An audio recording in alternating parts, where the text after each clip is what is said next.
महाराष्ट्र में महाविकास आघाड़ी का formula fail और क्या अब शरद पवार करेंगे बड़ा खेल। महाराष्ट्र में महाविकास आघाड़ी के भीतर खटपट लगता है अब अपने चरम पर पहुंच गई है। हालांकि गठबंधन के तमाम नेता इस तरह की स्थिति से इनकार कर रहे हैं, लेकिन जो हकीकत है वो कुछ और ही बयां कर रही है। कांग्रेस पार्टी ने दरअसल गठबंधन के भीतर सीट बंटवारे के फॉर्मूले को ही तोड़ दिया है। रविवार की शाम को यानी कि 27 अक्टूबर की शाम अपनी चौथी लिस्ट कांग्रेस पार्टी ने जारी की है महाराष्ट्र विधानसभा चुनाव के लिए, और इस लिस्ट के साथ ही कांग्रेस पार्टी ने अपनी तरफ से अपनी पार्टी के 99 उम्मीदवारों के नाम का ऐलान अब तक कर दिया है।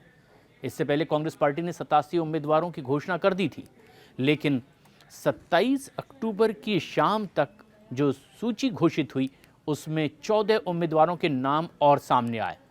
इनमें से 2 नाम बदले हुए भी हैं। इस तरह से कांग्रेस ने अब तक के कुल मिलाकर अपनी पार्टी के 99 उम्मीदवार महाराष्ट्र में घोषित कर दिए हैं। अब ऐसे में कई बड़े सवाल भी खड़े हो रहे हैं, क्योंकि कांग्रेस पार्टी ने जो सूची घोषित की है उसमें कांग्रेस से अंधेरी पश्चिम से सचिन सावंत और औरंगाबाद पूर्व से मधुकर देशमुख को उम्मीदवार बनाया गया है, लेकिन इन दोनों को बदल कर लाया गया। उनसे पहले अंधेरी से अशोक जाधव और औरंगाबाद से लहू शेवाले को चुनाव में टिकट दिया गया था। इससे पहले पूर्व मंत्री रमेश बागवे को भी आखिरकार पुणे कैंटोनमेंट से उम्मीदवार बनाने का फैसला कांग्रेस पार्टी ने किया। खबर थी कि कांग्रेस पार्टी इस बार उन्हें टिकट नहीं देगी, लेकिन पार्टी ने एक बार फिर से उन्हीं पर भरोसा जताया और आखिरी लम्हे में उन्हें टिकट दे दिया। वहीं पुणे के शिवाजीनगर विधानसभा क्षेत्र में पार्टी ने दत्ता बहिरथ को एक बार फिर से मौका दे दिया है। पिछली बार उन्हें बीजेपी के सिद्धार्थ शिरोली ने हरा दिया था, और इस साल शिवाजी नगर से कांग्रेस ने सनी निम्हल को मैदान में उतारा है, लेकिन समय रहते ही उनका भी पत्ता काट दिया गया। अब महाविकास आघाड़ी में कुछ नया समीकरण बनते दिखाई दे रहा है। इस महाविकास आघाड़ी में कांग्रेस ने अब तक सबसे ज्यादा 99 उम्मीदवारों के नाम का ऐलान अपनी पार्टी उम्मीदवारों के तौर पर कर दिया है, जबकि उद्धव ठाकरे की पार्टी की ओर से 83 और शरद पवार की एनसीपी की ओर से 77 उम्मीदवारों की घोषणा अब तक की जा चुकी है। इस तरह महाविकास आघाड़ी की 259 सीटों की घोषणा हो चुकी है, जबकि 29 सीटों की घोषणा होना अभी बाकी है। जबकि हाल की ही गठबंधन के भीतर सीटों के बंटवारे को लेकर जो फॉर्मूला तय हुआ उसके मुताबिक माना यह जा रहा था कि 85-85 सीटों पर वो चुनाव लड़ेंगे, लेकिन फिर सहयोगियों की सीटें कम करके 90-90 सीटों पर बात आती दिखाई दे रही थी। कुछ सीटों पर गठबंधन के और दोनों दलों के अपने अपने उम्मीदवार भी उतारे हैं।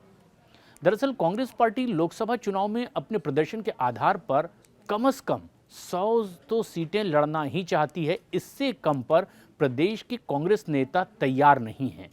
तमाम प्रदेश कांग्रेस के नेता अपने हाईकमान तक ये संदेश भी लगातार भिजाते रहे कि इस गठबंधन में रहते हुए भी 100 सीटों से कम पर चुनाव लड़ना एक बड़ी कमजोरी जाहिर करेगा। जबकि लोकसभा चुनाव में हमें जिस तरह का प्रतिसाद महाराष्ट्र में मिला है उसके हिसाब से हमें सबसे ज़्यादा उम्मीदवार मैदान में गठबंधन के उतारने चाहिए, और इस बात पर कांग्रेस अड़ी दिखाई भी दे रही थी। उधर दूसरी तरफ उद्धव ठाकरे की शिवसेना गुट बड़े भाई की हैसियत से सबसे ज़्यादा उम्मीदवार चुनावी मैदान में उतारने की तैयारी दिखा रहे थे। हालांकि लोकसभा चुनाव में उन्हें तगड़ा झटका भी लगा है। ऐसे में अब सवाल ये कि कांग्रेस के इस तरह के रवैये पर शरद पवार का उस गठबंधन में क्या रुख होगा, उद्धव ठाकरे इस पर क्या रिएक्ट करेंगे, क्योंकि जो फॉर्मूला तय होता दिखाई दे रहा है उससे ज़्यादा उम्मीदवार कांग्रेस पार्टी के चुनावी मैदान में उतरते दिखाई दे रहे हैं।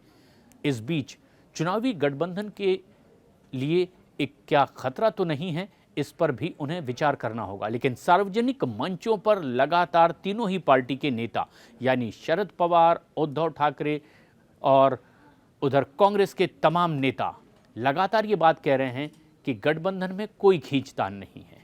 ऐसे में शरद पवार की भूमिका सबसे अहम होगी।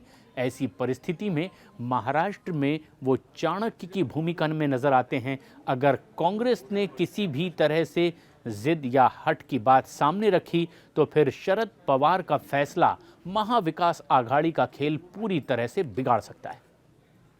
इस अहम खबर पर अपनी राय हमें कमेंट्स करके ज़रूर बताएं।